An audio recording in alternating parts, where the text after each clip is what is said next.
Em tantas situações, o inimigo, o diabo, ele tenta afastar-nos do Senhor, preparando ciladas, com a intenção de que nós nos agrademos daquilo que Ele prepara, das armadilhas, para que nós venhamos nos desviar do caminho da santidade de Deus, da presença do Pai. Eu, apesar de todos os dias estar aqui com você, assim como todos aqueles que querem realmente viver piamente na presença de Deus, com uma vida levada às palavras, aos ensinamentos de Jesus, em todos os dias passamos tentações, passamos aflições, passamos batalhas. Só que nós temos que aprender a batalhar pela fé de maneira que nós temos uma convicção tamanha em Cristo Jesus, que nenhuma dos ensinamentos, nenhuma das propostas, melhor dizendo, nenhuma das propostas do inimigo sejam mais fortes do que a presença do Pai, do que a presença do Senhor. Eu falo isso para você porque hoje eu quero falar das palavras de Jesus e eu quero falar da parábola do filho pródigo. Filho pródigo, muito conhecido essa parábola. Eu começo a partir do versículo 11. Você pode ler junto comigo também esse texto que diz assim: um certo homem tinha 2 filhos. E o mais moço deles disse ao pai: Pai, dá-me parte da fazenda que me pertence. E ele repartiu por eles a fazenda. E poucos dias depois, o filho mais novo, ajuntando tudo, partiu para uma terra longínqua e ali desperdiçou a sua fazenda, vivendo dissolutamente. Bom, a proposta, a primeiro momento, do filho mais novo é: Pai, eu já me cansei do Senhor. Apesar de até hoje pela manhã, enquanto eu ouvia pastor Fernando pregando no Paraná na Graça, ele falava que todos nós cansamos. É natural, somos seres humanos e nós cansamos. Mas o que não pode acontecer é que nós venhamos nos cansar de Deus. Chega então o próprio Cristo contando essa parábola, lembrando que as parábolas de Jesus, elas nos assemelham, às coisas do céu. E ele fala, olha, o pai tinha 2 filhos. O filho mais novo chegou um dia que ele disse, olha, eu não quero mais ficar com o Senhor. E eu quero a minha parte da fazenda, eu quero a minha parte das herdades que o Senhor possui, pois eu quero ir embora. Eu quero conhecer a vida, eu quero conhecer como é lá fora. Eu vou dizer para você que os atrativos, você que anda com Jesus, você que já é de Jesus, os atrativos lá fora, na verdade, são muitos. E estes atrativos, por sua vez, se você não tiver um cuidado, de verificar e examinar as Escrituras, com certeza os atrativos lá de fora serão mais emocionantes, serão mais prazerosos, O próprio Cristo disse que quem quisesse viver para Cristo deveria morrer para o mundo, deveria abandonar as práticas deste mundo.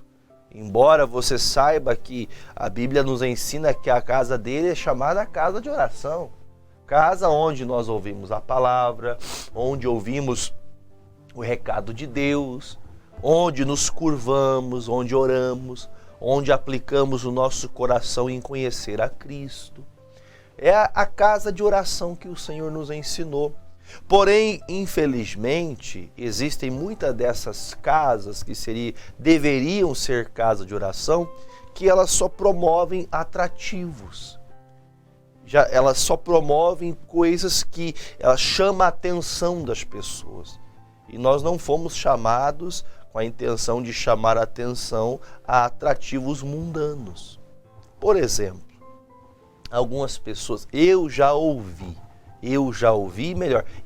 vi também, inclusive nas redes sociais, Hoje já não utilizo pessoalmente redes sociais, A igreja tem as redes sociais da igreja, eu mesmo não utilizo.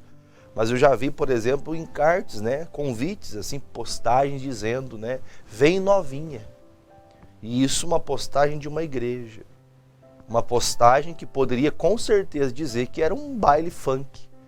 uma postagem com dizeres de como se fosse uma boate. Mas não, estava escrito ali, igreja tal, tal, tal, tal, tal, tal.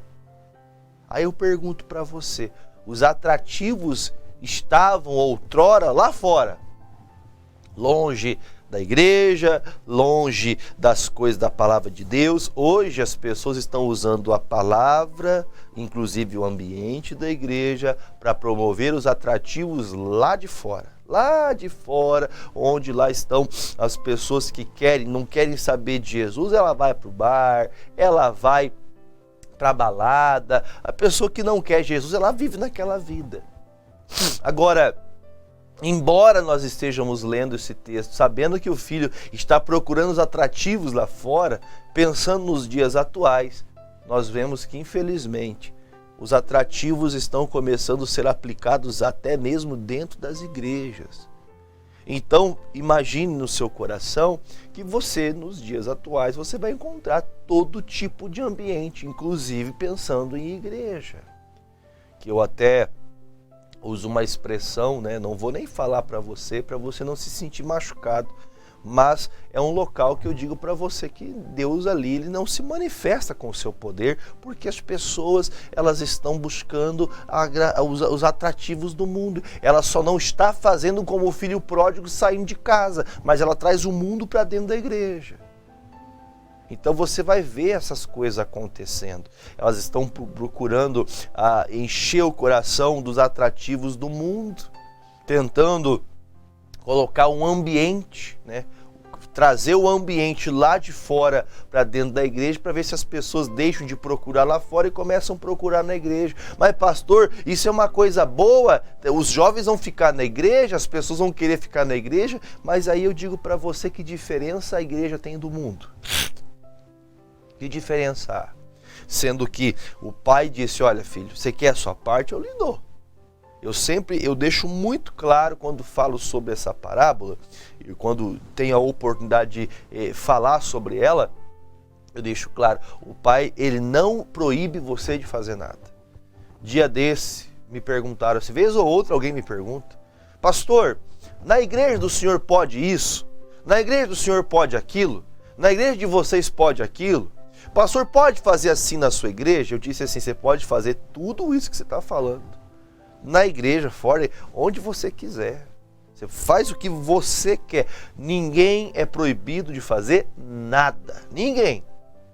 Você tem liberdade, estando ou não na igreja. A diferença é quem quer agradar a Deus. Quem quer agradar a Deus vai fazer diferente.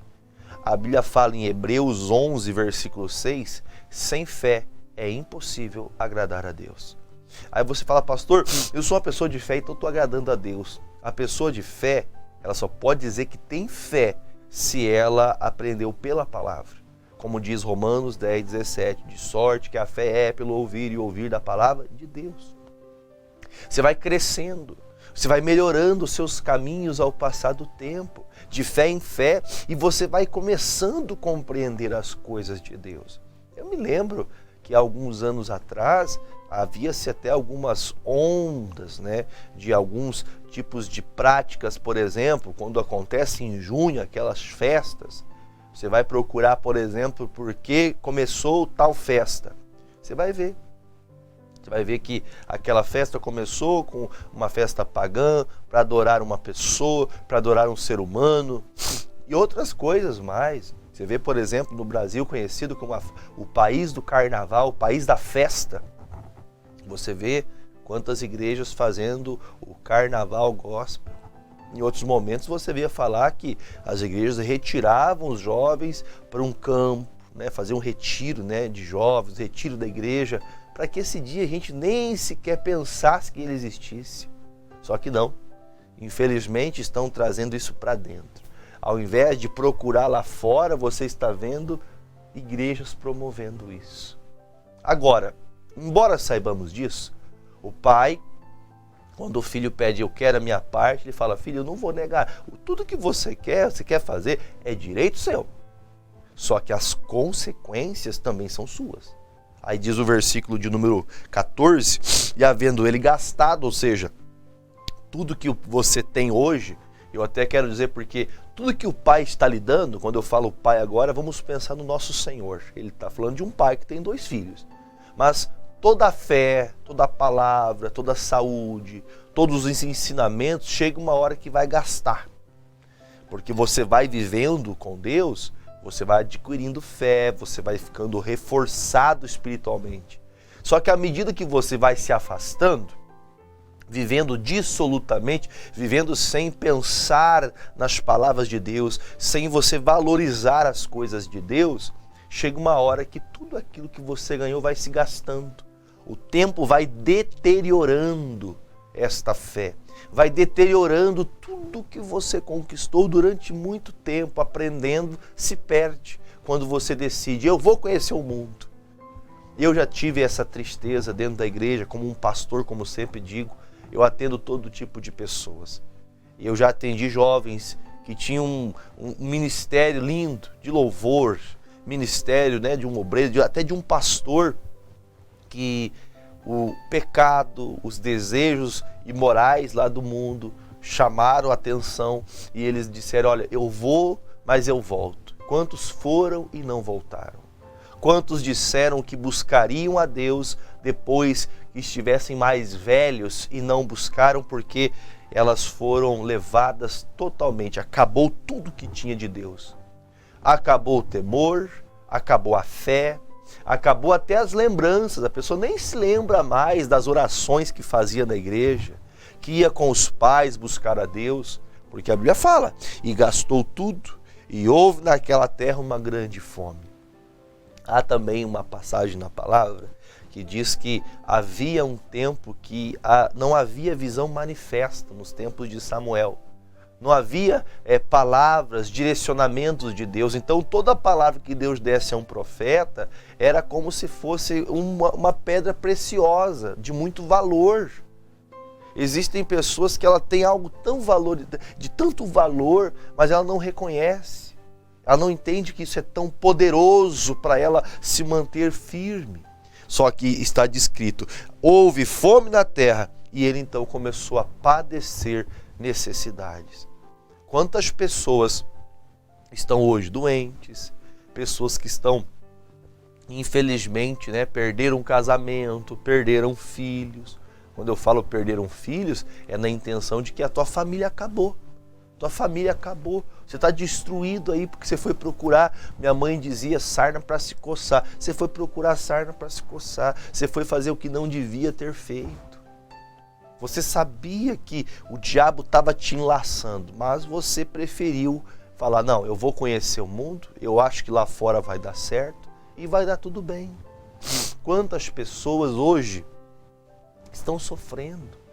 Eu não quero que ninguém me interprete mal, não acho que isso seja uma coisa talvez certa até o pensamento, mas tem pessoas, por exemplo, que elas hoje têm 4, 5, 6 filhos, que tão jovem, não tem nem 30 anos, já está cheio de filhos, não que isso seja, filhos são bênção, filhos são bênção, desde que você reconheça a palavra, que você ensine seus filhos, que minha mãe dizia, onde come um, come 2. Comida não falta para quem trabalha, para quem se esforça, mas seus filhos estão jogados, um para um lado, para o outro, o mundo está ensinando, e sem falar das práticas que você está fazendo, ensinando seus filhos a um caminho errado.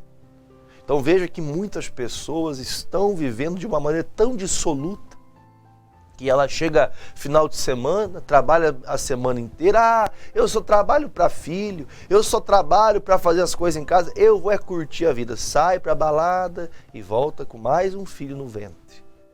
É triste falar assim, mas são muitas pessoas que estão assim. Outro caso, pastor, eu vou curtir a vida, sai, engravida uma mulher, ou sai, volta doente com uma AIDS, com uma doença da qual pode até realmente tirar a vida dessa pessoa, acabar com a saúde, hepatite. A pessoa não precisava estar assim, só que viver dissolutamente parece ser agradável.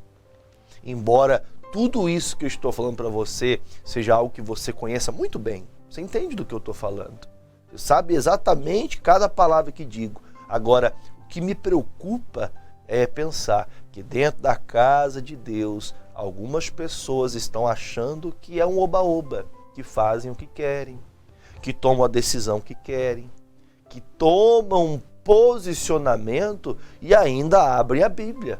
Não, a Bíblia fala assim, porque temos que amar, porque nós temos que fazer de tudo para ganhar alguns. Você não viu? Algum tempo atrás, eu vou falar por uma linguagem alta, você vê, por exemplo, nas escolas de samba, igreja,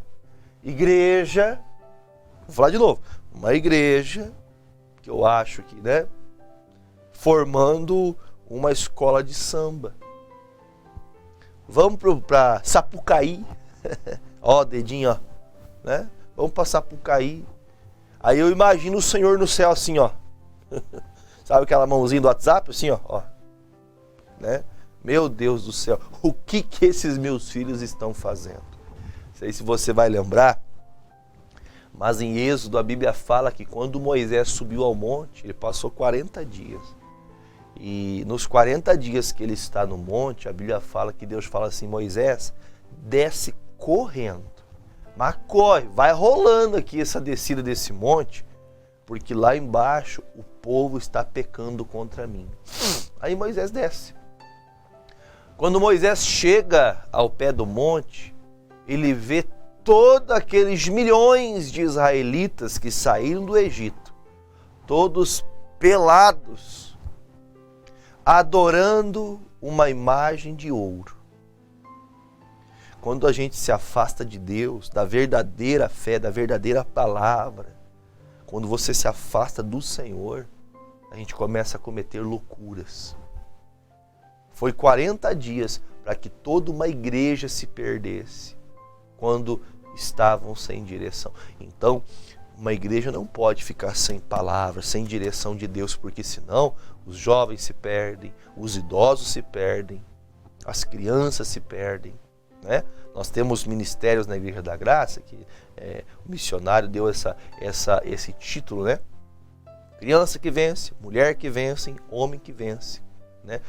Tudo que vence, mas se não tiver palavra, se não tiver ensinamento, serão todos derrotados, serão perdedores, porque quem é enlaçado pelo mundo só perde. Quem é engodado pelos prazeres desse mundo e cai nesse desejo promíscuo, está perdido. Por isso que o filho pródigo, ele gasta tudo. Ele começa a ter fome. Ele começa a sentir vontade de novamente estar com o pai. Sabe aquela pessoa que ela deu aquele desvio? Ela tem vontade de voltar. Ela tem vontade. Ela tem um desejo de voltar. Só que ela não volta porque ela tem vergonha, tem medo do que vão falar. E se a igreja de Cristo, ela é de Cristo de verdade, vai acontecer a mesma coisa que aconteceu com o filho pródigo. A igreja estará de braços abertos para lavar, para tirar a sujeira, para colocar uma boa roupa, para colocar uma sandália e fazer uma festa no céu acontecerá quando um pecador se arrepende. Agora, a festa não tem que ser a balada gospel. Não tem que, pastor, mas é que os jovens, se não deixarem assim, eles não ficam na igreja. Eu vou dizer para vocês, parece para alguns um pensamento careta, né? Um pensamento antigo. Pastor, isso é pensamento antiquado. Jesus não mudou, ele continua o mesmo. A palavra não mudou, quem está mudando são as pessoas. O Senhor é imutável, ele não muda. Pastor, mas quantas vezes nós vemos que Deus mudou seu parecer? Não foi Deus que mudou, foi a situação. As pessoas mudaram, o propósito das pessoas mudaram, não foi Deus. A sentença de Deus sempre é direta. Agora, por fim, olha o que diz o versículo de número 15. E chegou, né, até foi-se, e a um dos cidadãos daquela terra a qual ele estava, o qual mandou para os seus campos apacentar porcos, e desejava encher seu estômago com as bolotas que os porcos comiam, e ninguém lhe dava nada para comer. Essas bolotas, eu vou até dar uma ênfase aqui, ele estava com porcos. Nós sabemos que porcos, eles comem qualquer coisa, né? Já tive, por exemplo, com pessoas que criam porcos. O porco, se deixar, ele come até a madeira da cerca que cerca ele no chiqueiro. O porco caiu no chiqueiro, ele come. Não interessa o que seja. E uma coisa que as pessoas acabam falando dessas bolotas, que as bolotas era lavagem. A bolota não era lavagem do porco. A bolota era um tipo de alfarroba. Era como se fosse um fruto de uma árvore, tá? Mas ele desejava, ele via os porcos comendo as alfarrobas, mas ele olhando e não podia nem sequer comer as bolotas que os porcos comiam. Ele desejava, mas não podia comer. Quando uma pessoa cai em si, ela começa a perceber o que ela está perdendo. Está perdendo a comunhão, está perdendo a alegria, está perdendo a festa da salvação, está perdendo o principal. Qual que é a cereja do bolo? A cereja do bolo é quando a gente usa essa expressão, o melhor da festa, o que é? O melhor da festa é a salvação. O melhor da vida não é o meio nem o começo, o melhor da vida é o fim. O Paulo disse que se ele morrer, o melhor é lucro. Para ele é lucro morrer. Quem é de Jesus, morrer é lucro. E a própria palavra também fala, o fim das coisas são melhor do que o começo delas. Só que tem pessoas que no meio do caminho, elas parecem se perderem.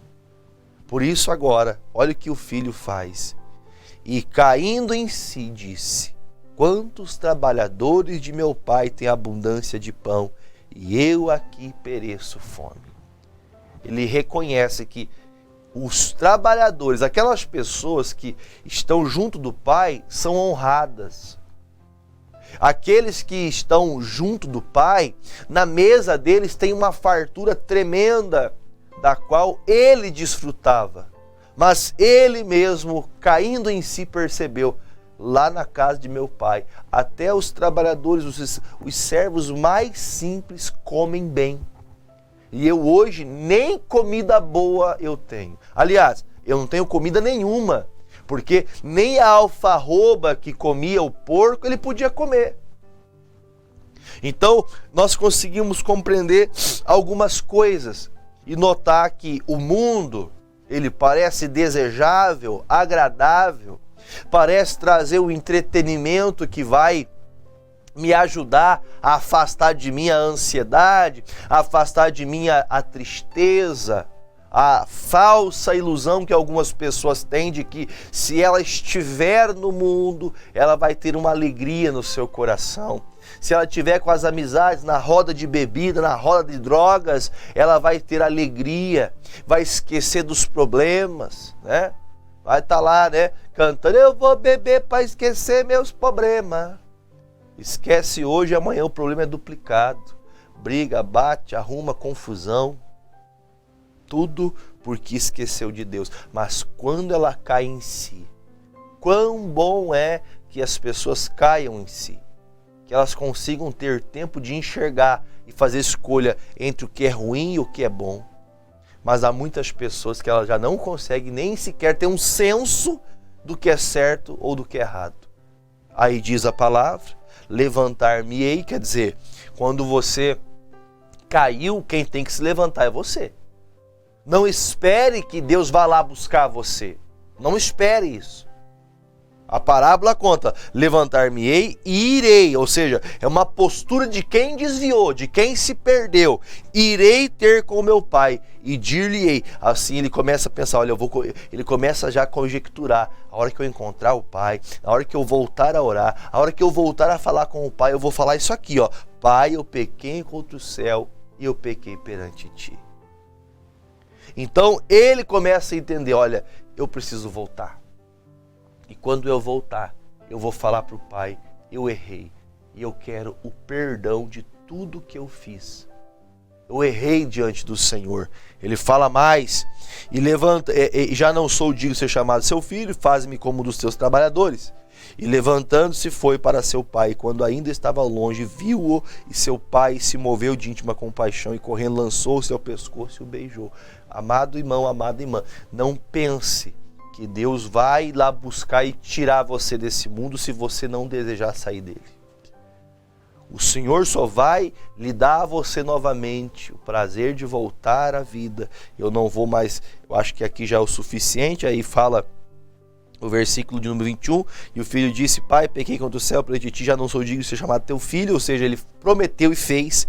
Mas o pai disse aos servos: trazeis depressa o melhor roupa, vestilho, ponde de um anel na mão e sandália nos pés. Trazei um bezerro cevado, matai e comamos e alegramos, porque este meu filho estava morto e reviveu, tinha se perdido e agora foi achado. E começaram a alegrar-se. Então, o que nós reconhecemos aqui? Primeiro, eu tenho que cair em si, voltar até o Pai. Quando eu me volto a Deus, eu tenho que ter palavras verdadeiras.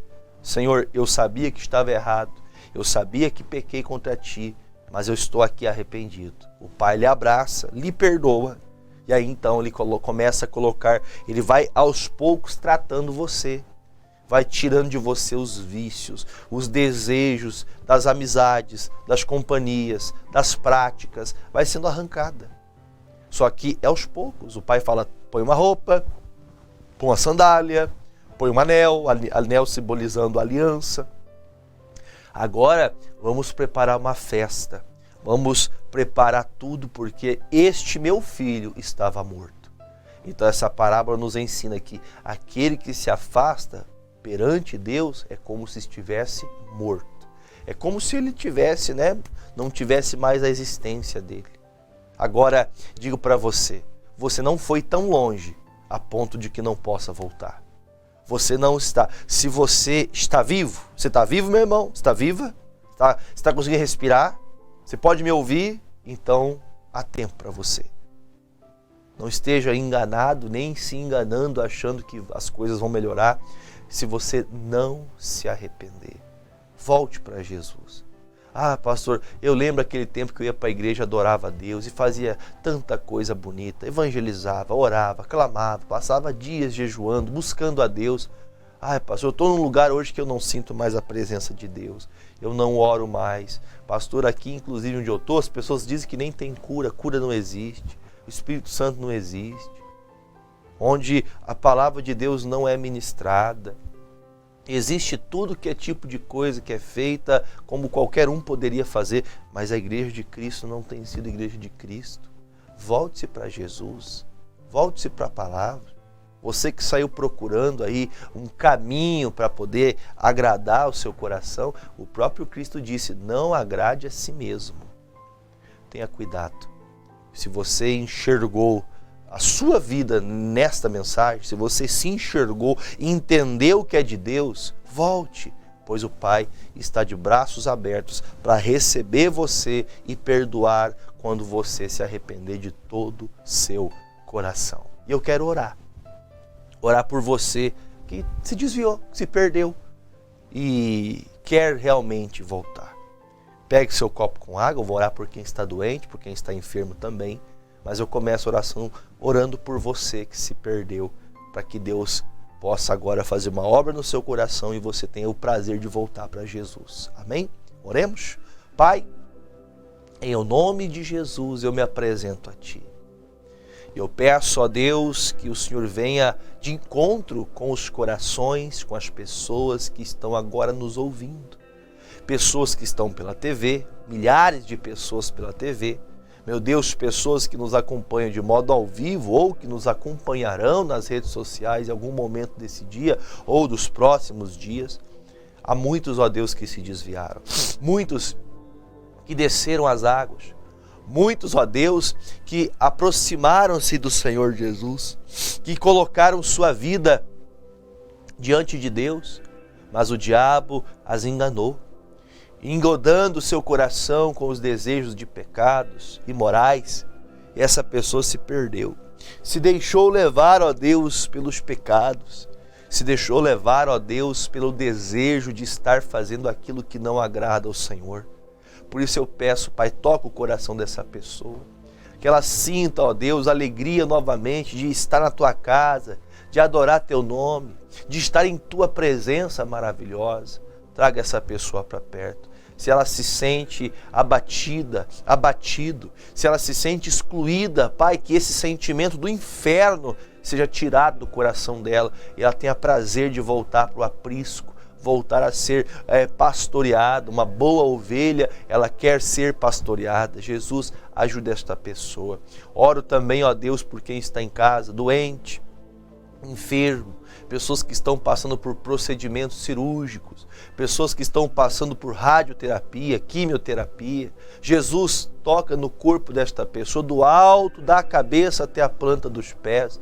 Esta pessoa que está passando, ó Deus, por crises renais, essa pessoa que está com crise de asma. Meu Deus, entra agora, Jesus, e quebra toda a força do mal. Coloque nestas águas, ó Deus, o teu poder, que vai tirar, ó Deus, toda a força do mal, que vai arrancar, ó Deus, tudo aquilo que não presta. Meu Deus, que esta pessoa, ao beber desta água, ela seja curada, ela seja livre. Meu Deus, que essa ferida, que essa doença que saiu, meu Pai, quando essa pessoa beber desta água, quando ela lavar o local com esta água, ela seja curada. Eu digo câncer, retroceda, mioma, nódulo, cisto, quisto. Eu digo volte, retroceda, saia deste corpo em o nome de Jesus. Pai, eu te peço que todos que beberem destas águas com fé sejam livres de suas enfermidades, em nome de Jesus. E se você crê, diga: eu creio. Beba comigo desta água, em nome de Jesus.